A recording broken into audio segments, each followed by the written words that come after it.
Xin chào các bạn. Chọn đúng loại nhớt cho xe của mình sẽ mang lại nhiều lợi ích như máy mát hơn, ít hao xăng hơn, động cơ bền hơn. Tuổi thọ của động cơ phụ thuộc rất nhiều vào việc thay nhớt đúng định kỳ, thay đúng loại nhớt phù hợp hiện trạng của xe. Bạn cần lưu ý những đặc điểm sau đây để chọn nhớt cho đúng. 1. Loại dầu gốc. Trong nhớt, dầu gốc chiếm 80%, 20% còn lại là phụ gia. Tùy theo hãng mà phụ gia có khác nhau. Phụ gia giúp tăng cường tính chất của nhớt như tính bôi trơn, làm mát, làm sạch, chống rỉ, làm kín vân vân. Dầu gốc đóng vai trò là chất nền và quyết định khả năng tỏa nhiệt. Sự đồng nhất của dầu gốc quyết định khả năng chịu nhiệt, điểm chớp cháy cũng như duy trì tính chất của các phụ gia được ổn định theo nhiệt độ cũng như theo thời gian.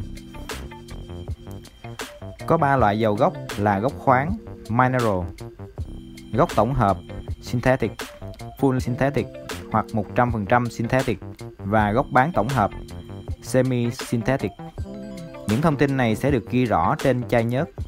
Nếu chai nhớt bạn không tìm thấy thông tin gì thì đây là nhớt gốc khoáng. Dầu gốc khoáng là một sản phẩm của quá trình chưng cất dầu mỏ, có giá thành rẻ nhất trong 3 loại. Có những nhược điểm là không thể loại bỏ hết được các chất cặn tự nhiên, cũng như kích thước phân tử dầu không đồng đều. Dầu gốc khoáng dễ gây đóng cặn, tản nhiệt kém, chịu nhiệt cũng kém nhất trong 3 loại. Thời gian thay thế dầu gốc khoáng cũng ngắn. Dầu gốc tổng hợp là loại sản phẩm của quá trình điều chế nhân tạo, có giá thành cao nhất trong 3 loại. Dầu gốc tổng hợp có độ sạch tuyệt đối, có sự đồng đều kích thước phân tử nên tản nhiệt tốt, chịu được nhiệt độ cao và thời gian sử dụng là dài nhất. Dầu bán tổng hợp là loại có sự pha trộn giữa dầu khoáng và dầu tổng hợp. Đây là loại trung hòa giữa hai loại trên về giá thành cũng như các tính chất. Dầu bán tổng hợp cho thời gian sử dụng vừa phải, đồng thời cũng bảo vệ tốt động cơ với điều kiện hoạt động không quá khắc nghiệt. Dầu bán tổng hợp là loại được sử dụng nhiều nhất hiện nay. Thứ hai, độ đặc của nhớt SAE. Trên mỗi chai nhớt, chỉ số về độ đặc thường ghi nổi bật vì đây là đặc điểm mà người sử dụng cần chọn để phù hợp với tình trạng xe, cũ hay mới, hoặc chế độ vận hành thường xuyên của xe. Chỉ số này là hai con số trước và sau chữ V kép. Chỉ số trước chữ V kép cho ta thông tin về nhiệt độ thấp nhất mà vẫn còn có thể khởi động xe được. Ta lấy 30 trừ đi con số này sẽ ra nhiệt độ âm thấp nhất. Ví dụ, nhớt 5W40, ta lấy 30 trừ 5 bằng 25. Vậy nhớt này có nhiệt độ thấp nhất mà vẫn còn đủ loãng để xe khởi động được là âm 25 độ C.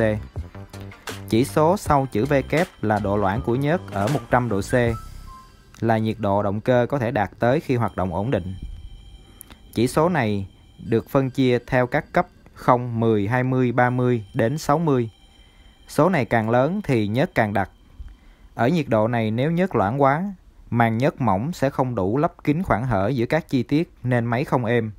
Nhớt đặc quá sẽ cản trở gây ì máy, xe không bốc, hao nhiên liệu. Nếu xe còn mới, bạn nên chọn loại nhớt loãng hơn, ví dụ như nhớt 30.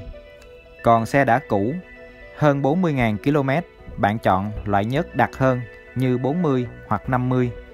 Xe đi ngắn, tải nhẹ có thể chọn nhớt loãng hơn để nhẹ máy, xe vọt hơn. Xe hay đi xa, tải nặng, bạn nên chọn nhớt đặc hơn để đảm bảo bôi trơn ở nhiệt độ máy cao. Thứ ba, chỉ số chất lượng nhớt API. Đây là chỉ số chỉ tiêu chất lượng nhớt của Mỹ. Nó gồm cụm 2 ký tự, chữ đằng trước là S hoặc C. Chữ S dùng để chỉ nhớt dành cho máy xăng, chữ C dùng để chỉ nhớt dùng cho máy dầu. Ký tự sau sẽ là một trong những ký tự trong bảng chữ cái alphabet ABC đến N. N là mới nhất. Như nhớt có API SA là loại đạt tiêu chuẩn cho động cơ trước năm 1930. SN là tiêu chuẩn nhớt năm 2011. Đến năm 2017 người ta đưa ra thêm chỉ số API SN+. Vậy bạn nên chọn loại nhớt có API càng gần N càng tốt, mà tốt nhất là N+. Tiêu chuẩn càng mới thì càng khắt khe và nhớt sẽ càng tốt. 4. Chỉ số chống trượt bổ nồi Yaso. Đối với xe côn tự động, côn tay có bộ ly hợp ướt, tức là luôn có nhớt bôi trơn, thì phải sử dụng nhớt có chỉ số Yaso MA hoặc MA2.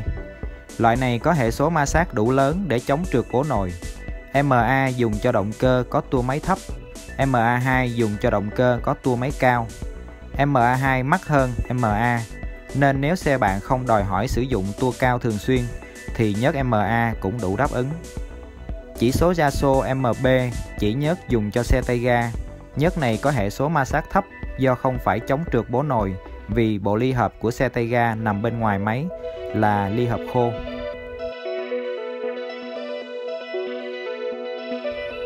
Như vậy khi chọn nhớt cho xe, bạn nên quan tâm đến loại dầu gốc, độ đặc, chỉ số chất lượng nhớt và loại Yaso đúng với xe mình là xe tay ga hay xe số.